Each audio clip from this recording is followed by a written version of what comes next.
ఒక పురుషుడు 4 భక్తులు చనిపోవడం, ఇంకొక 15-20 మంది వరకు తీవ్రమైనటువంటి గాయాలతో కాళ్ళు విరిగిపోయి చేతులు విరిగిపోయి గాయాలకు గురయ్యి ఈరోజు బీభత్సమైన వాతావరణం లోపల కనిపిస్తూ ఉంది.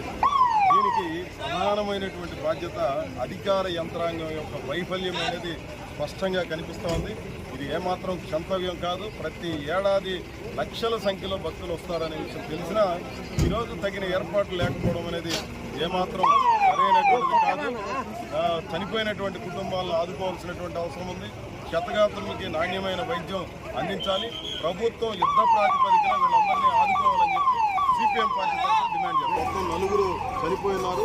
ఇంకొక 15-20 మంది పరిస్థితి ఆందోళనకరంగా ఉంది.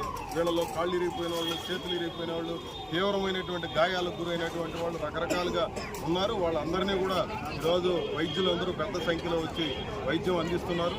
ప్రభుత్వ యంత్రాంగం కూడా వెంటనే స్పందించి వీళ్ళకి అన్ని రకాల నాణ్యమైనటువంటి వైద్యాన్ని అందించాలి.